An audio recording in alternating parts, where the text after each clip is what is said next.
Meu povo, boa segunda pra vocês. Chegando o café, não tem café e tem um copo de tequila, porque isso daqui tá saindo completamente do controle, não tem mais nada a ver, até pra se hidratar, a não ser que você seja o Serginho da Pereira Nunes. É um copo pequeno, aparentemente algum vizinho também por aqui. Olha, não vou mentir pra vocês, eu assisti o total de um jogo esse final de semana, que foi Barcelona e Raio Vallecano. Porque, meu povo, já era, né? A temporada já acabou, agora tudo bem, tem as finais europeias e tal, vou assistir o Leverkusen na quarta, vou trabalhar nas finais europeias da Liga dos Campeões, mas o final de semana me chamava a atenção a última rodada da Premier League e eu não estava, porque eu estava indo para o estádio, foi um dia muito quente, quente no sentido de importante futebolisticamente em Barcelona, então eu tive que ir mais cedo para o estádio, então eu fiz questão de ver só a recepção que a torcida do Liverpool faria ao Jürgen Klopp e depois assisti 5, 10 minutos do Manchester City e para mim foi o suficiente. Eu vou falar mais das sensações que eu tenho aqui do final da Premier League, né? Que era o que estava para ser definido. Então, é agoniante jogar contra o Manchester City do Pep Guardiola. É uma agonia, é uma tortura, é muito frustrante, né? Foi muito frustrante para o Liverpool durante muitos anos e agora começa a ser muito frustrante para o Arsenal também. Porque dá a sensação de que não importa o que você faça, o Manchester City vai fazer um pouco melhor. Quase que o suficiente melhor para ganhar. Quando faltavam 8 rodadas e o Manchester City estava atrás do Liverpool e do Arsenal, eu achava que ele não ia ganhar a Premier League. Inclusive, teve gente que ficou extremamente ofendida com uma opinião. Eu achava que não ia ganhar, porque o Manchester City vinha tropeçando muito, né? Chegou a ter 3 derrotas consecutivas e depois um empate em um momento da Premier League. Nos jogos grandes dessa temporada da Premier League contra Liverpool, Arsenal, Tottenham, Chelsea, não foi tão bem assim. O último jogo contra o Tottenham, sim, mas no primeiro turno tinha sido aquele 3-3 maluco. Enfim, foi um time que até falhou mais em alguns momentos, mas quando você vê que termina com 91 de 114 pontos possíveis, praticamente não falha. E no final já não falhou mais. Como City, como Arsenal e Liverpool estavam na frente, e eu ainda pensava que o Manchester City tropeçaria pelo menos uma vez, daria uma margem de também poder tropeçar uma vez para Liverpool e Manchester City, Liverpool e Arsenal. O Liverpool saiu dessa corrida, né? Não conseguiu manter, eu acho, muito mais a cabeça do que as pernas para jogar a reta final da Premier League. E o Arsenal, sim, teve um tropeço e foi o suficiente para o Manchester City ultrapassar e ganhar o campeonato.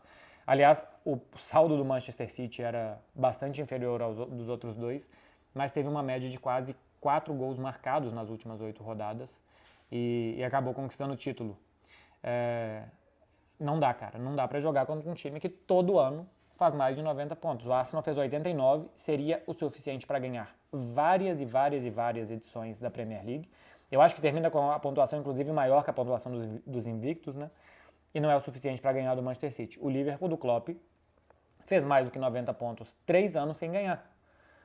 O 3 de 9. O Manchester United do Alex Ferguson fez mais de 90, 3 de 27. E o do Arsene Wenger fez uma vez. E esses times não ganham a Premier League. Então, a sensação que dá quando o Klopp sai é de que ele ganhou muito menos do que ele deveria ter ganhado. A sensação que ele deixa de que o time dele fez é muito maior do que os títulos que ele leva, porque os títulos que o Manchester City leva são quase todos. É a primeira vez que um time ganha 4, né, edições seguidas do campeonato inglês, nem só da Premier League, mas do campeonato inglês, e consegue aí 6 de 8 com o Guardiola. Sobre números e marcas, tanto do Manchester City como dos outros, eu aconselho vocês a verem um vídeo do Fred. Primeiro porque está super divertido, porque é um vídeo absolutamente caótico, que entra Ederson, entra a segurança mandando mensagem pro Bahia, o Fred é expulso, a luz muda, ele tá de bermuda, enfim. E além disso tudo, ele ainda traz com a maestria de sempre todos os dados importantes sobre e que reforçam a força desse Manchester City. Mas eu quero falar um pouco sobre as sensações. Uma coisa que eu acho interessante é o seguinte: o mais óbvio é que o técnico que ganhe sempre de pontos corridos seja considerado o melhor técnico, mas eu já estou vendo alguns debates interessantes sobre você ser especialista em pontos corridos ou em mata-mata. E acho que nem existe um especialista em mata-mata, embora o Ancelotti talvez seja quem mais se aproxime disso pela capacidade camaleônica que os times dele têm, né? O mesmo time do Ancelotti, esse Real Madrid, por exemplo, é capaz de jogar no ataque, de jogar na defesa, de contra-atacar em bolas longas, em bolas curtas, enfim, é capaz de fazer muitas coisas. O Guardiola, acho que menos. Os times do Guardiola, eles querem fazer o plano A muito bem e o plano B é fazer o plano A melhor ainda. E eu escutei outro dia uma frase que é interessante, que é: quem é o homem mais rápido do mundo? É quem ganha os 100 metros rasos ou quem ganha a maratona? Porque você pode ser muito rápido num espaço muito curto ou você pode ser o mais rápido em um espaço muito longo. Então acho que isso vai um pouco do mata-mata e dos pontos corridos, embora o Manchester City também seja um time que tenha ganhado bastante em mata-mata, em Champions menos, né? Ganhou só uma nesse período todo, mas está sempre chegando, está sempre ali, e aí você acaba caindo na margem de erro quando você chega tantas vezes.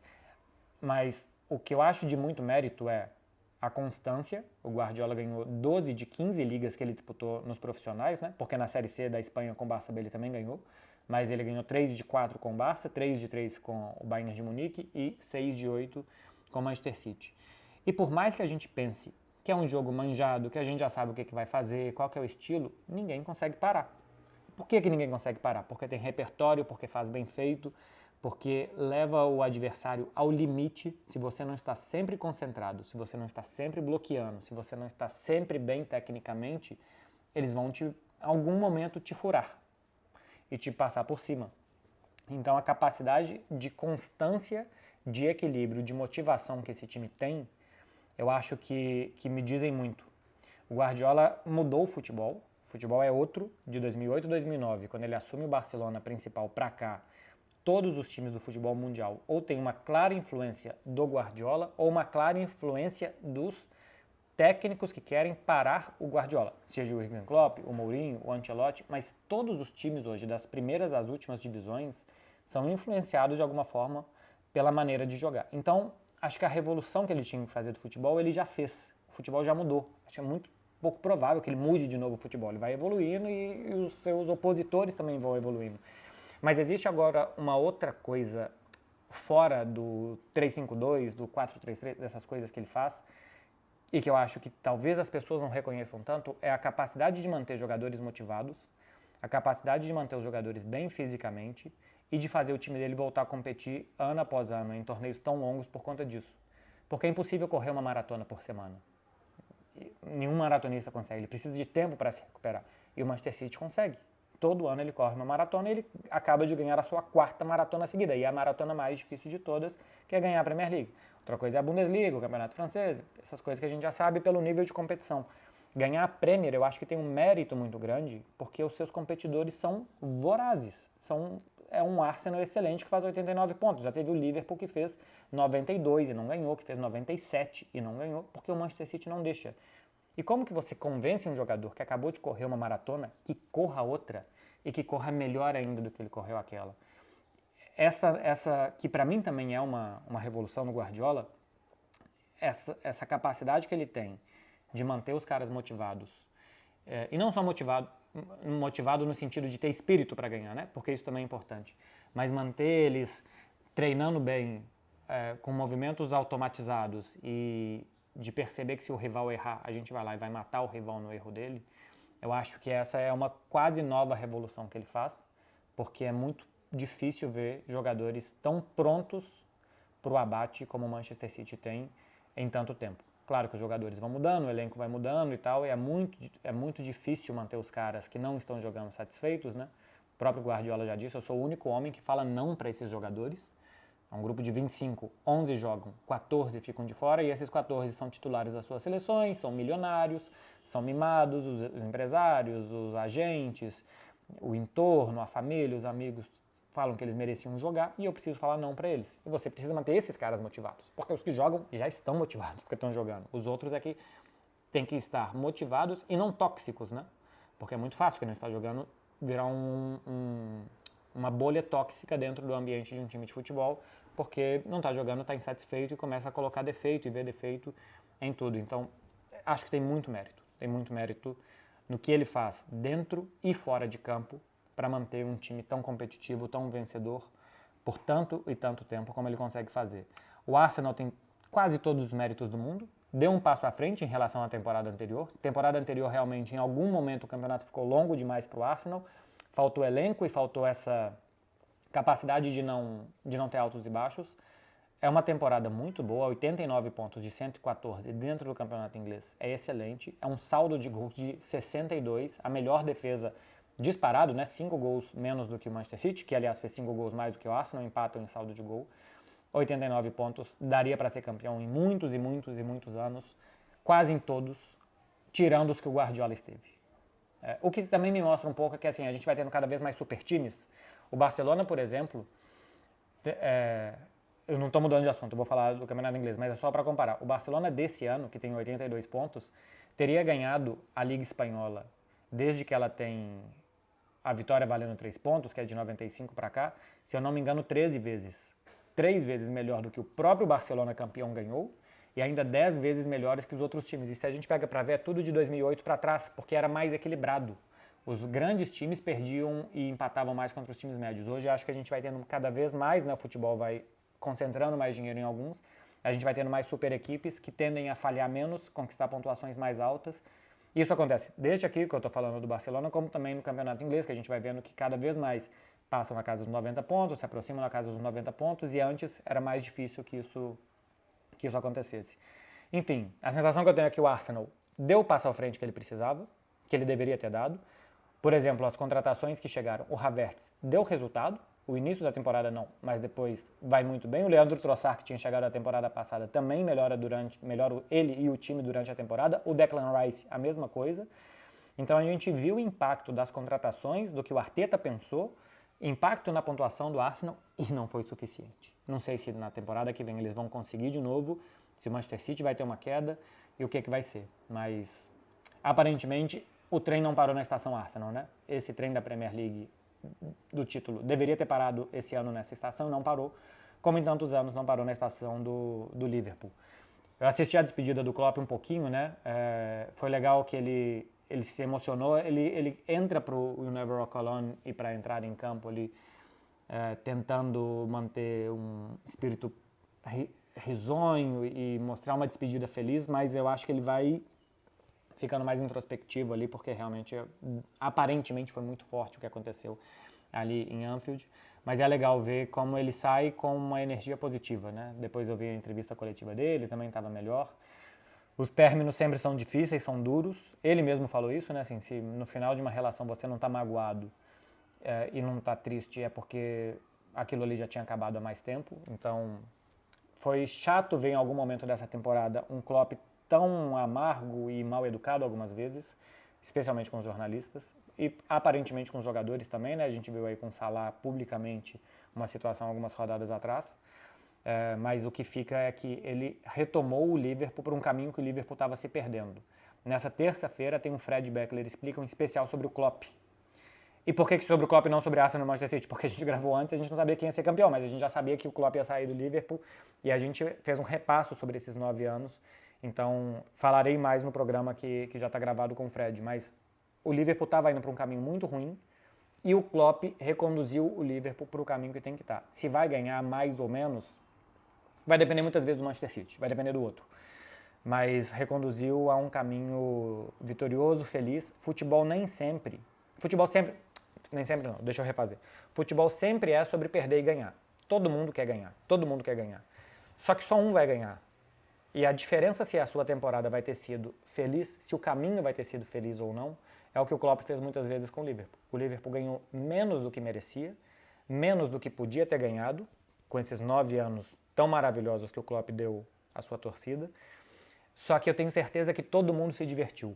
E futebol é sobre isso, né? A vida é sobre isso, assim, um pouco filosofando, que nem sempre a gente vai conseguir as coisas que a gente quer, a gente tem que se divertir nos momentos que a gente tem. E o Liverpool teve os seus momentos que ele se divertiu.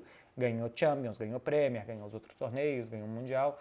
Só acho que poderia ter ganhado até mais vezes se o futebol não fosse, às vezes, ingrato em relação a resultados. Mas em sensações, eu tenho certeza que a torcida do Liverpool está muito feliz pelas sensações que o Klopp deixou. É que nem sempre vai ser campeão, e eu acho que é uma bela metáfora da vida. Nem sempre a gente vai ganhar no final. Nem sempre a gente vai conseguir tudo que a gente quer. Mas o caminho tem que ser divertido, tem que ser colorido. A gente pega o Manchester United, que tem um caminho tão preto e branco, tão cinza, tão nublado, e o do Liverpool, a cor voltou a Anfield, a cor que seja vermelho vivo, né, assim, para ficar um pouco brega essa metáfora que eu estou fazendo, mas a cor voltou para o Liverpool graças ao Klopp, e veremos se o Arne Slot vai conseguir manter isso e até dar o passo à frente dos títulos, que no final das contas a torcida do Liverpool adora a cor, adora o colorido, papapá, pipupu, mas também quer ganhar. Veremos se vai ser capaz de dar um passo à frente. Para finalizar as minhas impressões sobre futebol inglês, uma grandíssima arrancada do Chelsea, né? De 7 vitórias nas últimas 10 rodadas, só uma derrota, tomou um 5-0 acachapante do Arsenal, que não tem muito a ver com a trajetória do Chelsea nos últimos meses. 7 vitórias, 2 empates, uma derrota. Nos últimos 15 jogos, só uma derrota, incluindo um jogo com o Manchester City também, que empatou. Aí acho que tem mais 3 empates, então acho que finaliza com 9 vitórias, 5 empates e uma derrota nos últimos 15 jogos de Premier League. É uma segunda parte muito boa de temporada do Chelsea, eu estava vendo o Fred falando outro dia, eu acho que desde o Boxing Day só Arsenal e Manchester City fizeram mais pontos do que o Chelsea. É realmente uma segunda parte de temporada muito boa, que não aparentava que seria, né? Porque a primeira é tão ruim, é tão caótica, e que esse time tenha se encontrado depois.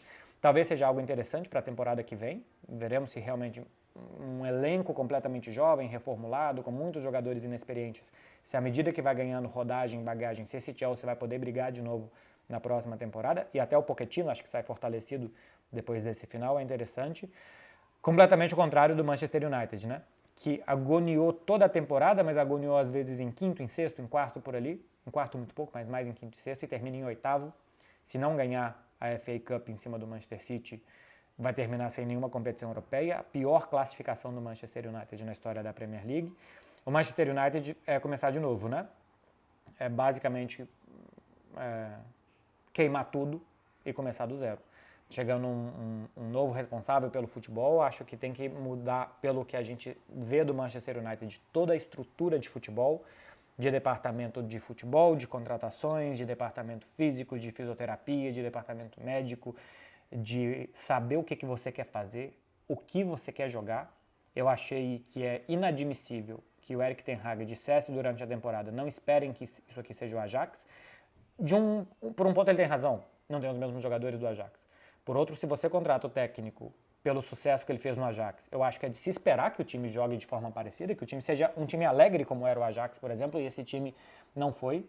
A temporada passada parecia que seria, né? Eu acho que depois da saída do Cristiano Ronaldo e como o time jogava mais coletivamente, dava para ver claramente que era um time para reagir, não um time para jogar bola para um excelente jogador dentro da área, e os resultados foram razoavelmente bons da temporada passada. Dava a sensação de que daria um passo à frente essa, e não, deu 2, 3 passos atrás. Tanto que é a pior de todas, né? É a pior Premier League de todas do Manchester United. Veremos, que a gente está falando aqui de um Manchester City que não falha, do Arsenal e do Liverpool que brigaram tanto que não foi possível chegar, que a sensação que dá que o Manchester United está tão atrás que vai ser preciso de um Jürgen Klopp. Vai ser preciso de chegar alguém que vai mudar o clube, que vai revitalizar tudo e que depois de alguns anos esse clube volte a brigar. Quando o Klopp chegou ao Liverpool, em outubro de 2015, o Liverpool foi brigar de novo, o quê? 2017, 2018. Chega a jogar a final da Champions 2017 e 18 com o Real Madrid, né? Antes de ganhar 18 e 19, e só vai ganhar a Premier 19 e 20. O Klopp chegou em 2015 e é um cara que marcou a era. Então, olha como talvez o trabalho do Manchester United tenha que ser longo. Mais algumas coisinhas. Acabou a bateria do Brighton, né? Foi muito bem na temporada passada, muito bem primeira parte dessa temporada e não termina bem. É um estilo de jogo que exige muito dos jogadores e do técnico e que eu acho que não foi suficiente até o final. E o Crystal Palace termina em alta também, né? Terminou bem o Crystal Palace, a última mudança de técnico fez bem. Enfim, é isso daqui, meu povo. Passando rapidamente por Real Madrid e Villarreal, os 4 gols do Sorloth no final de semana que levaram ele à artilharia do Campeonato Espanhol. E que talvez o Real Madrid tome algumas conclusões, por exemplo, parece, eu não vi, mas pelo que eu li e vi de melhores momentos, que eu sempre falo com vocês que eu não gosto, que Militão não foi bem e tal, se era alguma coisa pensando para a final ele poder jogar, talvez fique um pouco para trás, mas o que me chama muita atenção é que o Sorloth tem feito 4 gols, especialmente os 3 muito seguidos no início do segundo tempo, artilheiro nesse momento do Campeonato Espanhol. Para finalizar sobre o Barcelona, nenhuma novidade sobre Xavi, tá? Ontem no vídeo que eu fiz pós-jogo, ele tinha acabado de dar entrevista coletiva dizendo que não tinha se encontrado com Laporta, mas o que o normal era que se encontrassem depois, porque sempre se encontram depois da partida no estádio. O que relatam é que foi um encontro muito breve, que foi inconclusivo, que não levou nem a demissão, nem uma contundente permanência do Xavi. Então veremos, aparentemente após o Campeonato Espanhol a gente vai ter alguma resposta se o Xavi sai ou não. Continuo afirmando, é extremamente desrespeitoso que com todos os motivos esportivos para demitir o Xavi, que ele passe por essa situação por conta de uma declaração numa entrevista. Se fosse qualquer técnico, seria. Sendo Xavi, segundo o jogador que mais vezes vestiu a camisa do Barça, é inadmissível. O Ronald Koeman, que fez o gol do primeiro título de Champions do Barça, já saiu também como saiu, pela mesma diretoria.